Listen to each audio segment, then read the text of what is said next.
Bonjour et bienvenue dans les suggestions cinéphiles de l'Odyssée. Aujourd'hui, la, la suggestion cinéphile numéro 51.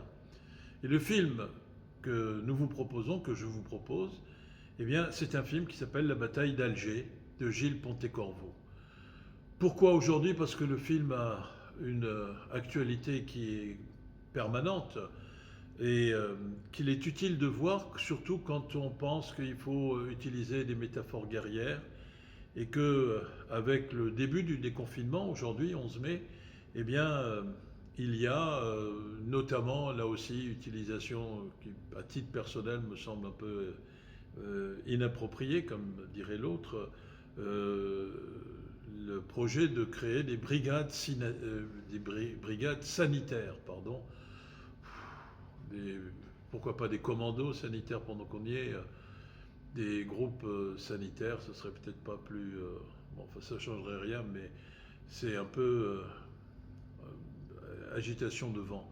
En même temps que se pose la question de savoir qu'est-ce qui se passe si les gens qui sont repérés comme ayant encore, comme étant porteurs de virus, eh ben, s'ils refusent de dire qui ils ont vu, et si ceux qu'ils ont vus refusent aussi de dire quelles sont les personnes qu'eux-mêmes ont vues, est-ce qu'on aurait recours à la coercition, c'est-à-dire un acte autoritaire, ou est-ce que même on pourrait faire de la torture pour arracher, au nom du bien commun, des informations?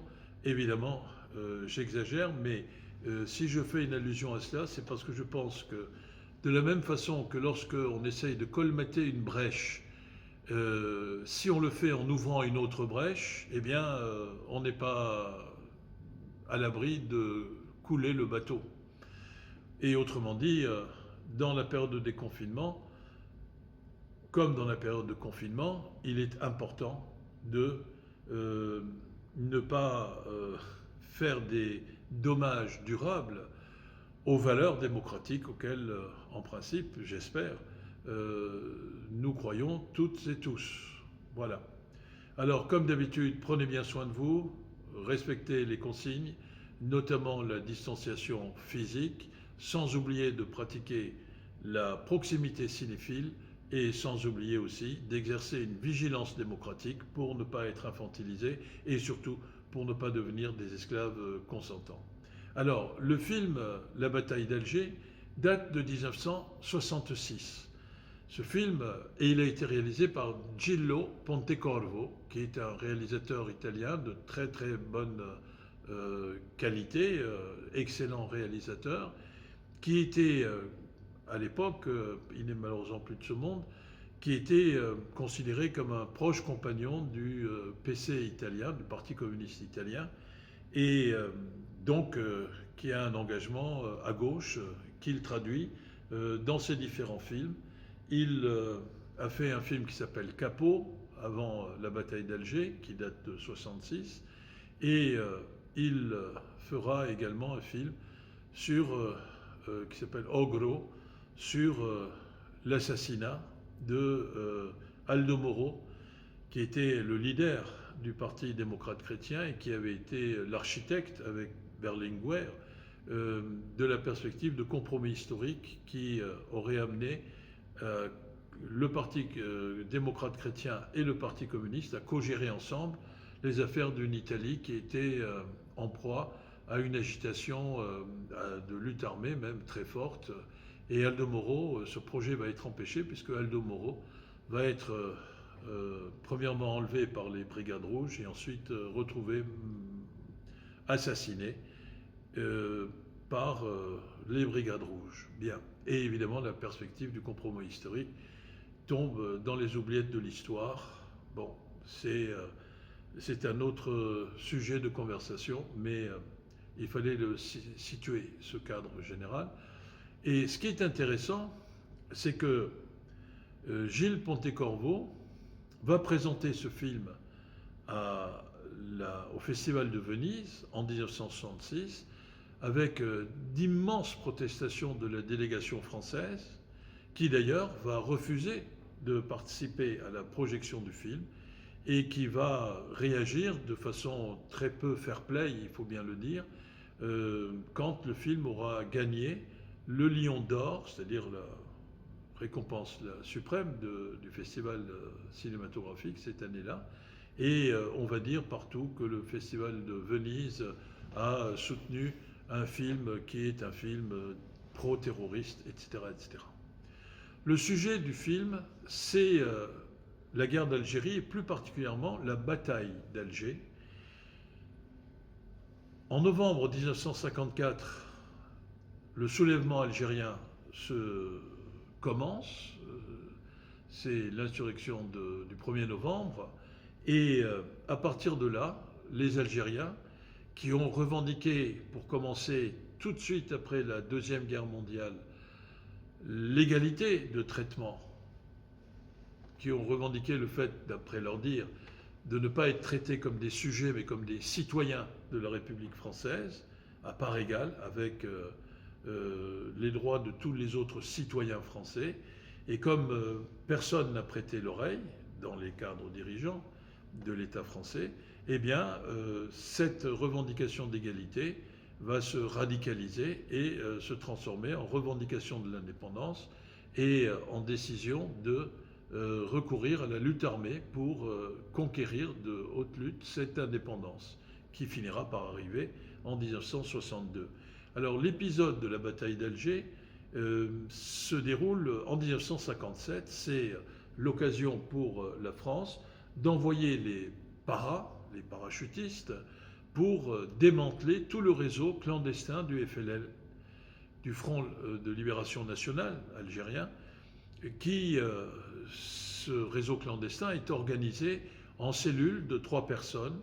Une personne chacune de ces cellules est coiffée, chaque cellule plus exactement, pardon, est coiffée par un responsable qui supervise l'action de 4 ou 5 cellules, et lui-même, ce responsable, ces responsables, ils sont coiffés par une autorité supérieure qui a le point de vue d'ensemble.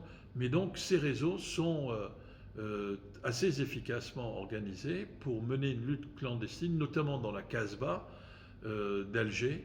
Et tout l'enjeu pour l'État français, ça va être d'arracher, pour démanteler ce réseau, les informations le plus vite possible. Et on décide de fermer les yeux sur des méthodes qui avaient été celles de l'occupant nazi, notamment en France, qui sont les méthodes de la torture. Bon. Et ça, une bataille qui a laissé beaucoup de traces dans les différents ou les malentendus ou les contentieux entre la France et l'Algérie, mais qui malheureusement a laissé aussi beaucoup de traces en France, puisqu'il y a une extrême droite populiste et haineuse qui a été revigorée par la revendication de cette lutte contre les fellahs, contre les bicots, contre les crouilles, pour reprendre les vilaines et indignes expressions qui étaient utilisées contre les Nord-Africains.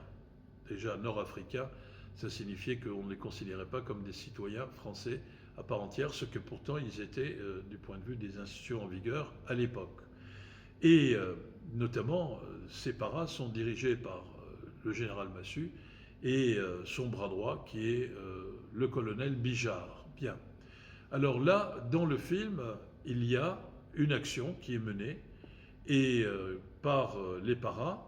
Et ce qui est intéressant, c'est que le rôle du général français est incarné par un acteur de théâtre qui était signataire d'un appel des 121, c'est-à-dire pour mettre fin à la guerre et satisfaire les revendications des indépendantistes algériens, qui s'appelle Jean Martin.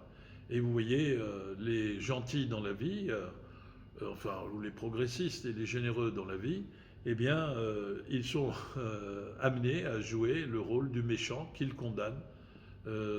Ils sont amenés à jouer sur l'écran le rôle du méchant qu'ils condamnent dans leur vie réelle. Bien. Et Jean Martin s'en sort extraordinairement bien. Pour le reste, Gilles Pontecorvo a eu recours soit à des acteurs non professionnels, soit à des survivants de la lutte qui s'était menée dans le cadre de cette bataille d'Alger. Et ce qui est intéressant, c'est que ce film apparaît comme une fiction documentée et engagée. Le film est construit sur un flashback. Ali Lapointe est encerclé par les paras. Il se cache dans un réduit de la Casbah et il refuse de se rendre et on va dynamiter la maison et la chambre dans laquelle il a trouvé refuge. Alors, ce qui est un événement authentique. Et c'est un acteur, un paysan pauvre qui joue le rôle de Ali Lapointe et qui lui aussi s'en sort très très très bien. En même temps, il y a Youssef Saadi qui était du côté du FLN l'organisateur de la lutte algérienne, eh bien, qui intervient et joue un rôle de fiction, mais qui est proche du rôle réel qu'il a joué dans l'histoire en 1957. Alors ce film est assez remarquable parce que d'abord il a été interdit de vision, il n'a pas obtenu de visa d'exploitation en France jusqu'en 1971. Il a été montré dans un certain nombre de salles qui ont immédiatement été l'objet de menaces de la part des partisans de l'Algérie française. Et ensuite, il a fallu attendre 2004, le Festival de Cannes, pour que Gilles Pontecorvo et Youssef Saadi se retrouvent et lors d'une présentation publique. Et à partir de là, les choses se sont apaisées. C'est un film qu'on a évidemment montré avant 2004 et aussi après 2004, quelques fois ici à l'Odyssée, parce que c'est un grand film. Alors pourquoi c'est un grand film ? Parce que ce qui est intéressant, c'est que ce film dont on sait pertinemment que le projet est de dénoncer les méthodes qui ont été choisies et qui ont été paradoxales, ces méthodes, du point de vue de leurs résultats, puisque l'insurrection a été brisée, ça a été au prix d'un coût humain énorme, mais qu'en réalité, ça n'a pas empêché, en 1961, une manifestation spontanée dans Alger, et ça n'a pas empêché la défaite de la présence française, et donc les accords d'Évian en 1962, qui ont accordé l'indépendance à l'Algérie. Mais cet engagement, il n'est pas au service, de la part de Gilles Pontecorvo et de toute son équipe, d'une présentation et d'une démonstration propagandiste, didactique, enfin au mauvais sens du terme, donneuse de leçons, et il n'est pas au service d'un parti pris qui présente les uns comme des très très bons purs et les autres comme des méchants absolument sombres. En réalité, il rétablit par rapport à la version de l'histoire officielle française, il rétablit les faits autant que possible tels qu'ils sont déroulés. Ainsi, il n'y a aucune concession qui est faite et il n'y a aucun travestissement des actions très dures et sanglantes qui ont été faites par le FLN, que ce soit le fait de trancher la gorge ou de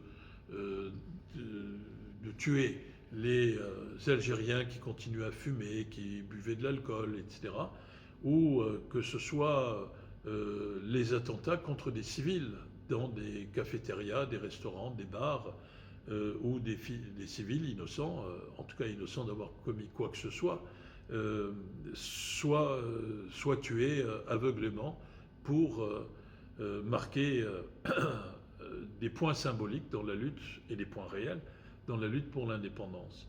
Et en même temps, le général français et les militaires paras, eh bien, ne sont pas montrés comme des monstres sadiques pervers qui bavent de plaisir quand ils font des actions de torture, mais le film nous montre l'affrontement de deux logiques. Une logique qui est victorieuse à court terme et qui ferme les yeux sur et accepte pour l'efficacité une méthode fondée sur la torture, et en même temps il montre aussi que cette logique d'État, eh bien, elle peut gagner à court terme, mais à moyen et long terme, elle n'est pas victorieuse. Et on montre également les choses pas très ragoûtantes qui ont été faites par le FLN. Donc c'est un film engagé, mais pour rétablir une représentation réaliste, en laissant le soin au spectateur de trancher par lui-même. Dernier point, avant de... Alors je ne raconte pas la fin du film, mais on connaît le développement de l'histoire. Ce qui est intéressant, c'est qu'en 2003, ce film a été montré au Pentagone à un parterre de militaires et aussi de stratèges civils de l'État américain. En 2003, donc on était dans l'intervention américaine au mépris du droit international en Irak, et pour montrer comment il fallait peut-être se poser la question de la lutte contre la résistance urbaine, armée, qui existait à Bagdad à cette époque-là. Et donc vous voyez que c'est un destin paradoxal aussi que celui de ce film, qui a été beaucoup critiqué, mais qui en fait nous montre l'histoire avec tout son cortège de choses pas forcément très délicieuses et de comportements pas forcément délicieux, mais qui montre aussi le côté implacable. Comme disait un proverbe africain, eh bien, il ne faut jamais tirer la queue du léopard, parce que si on tire cette queue, eh bien, c'est le regretté Medondo qui m'avait parlé de cette expression africaine quand il était venu ici à l'Odyssée. Et si on tire cette queue, eh bien, on engage une lutte à la vie, à la mort, avec évidemment, avec le léopard, avec toute une série de choses qui sont des résultats implacables du choix qui a été assumé. En tout cas, le choix qui a été assumé en 1957, premièrement, ne correspondait pas aux idéaux de la résistance et de la lutte pour la libération de la France du joug nazi, et n'a pas été payant à moyen et long terme, et c'est une leçon qui est toujours d'actualité.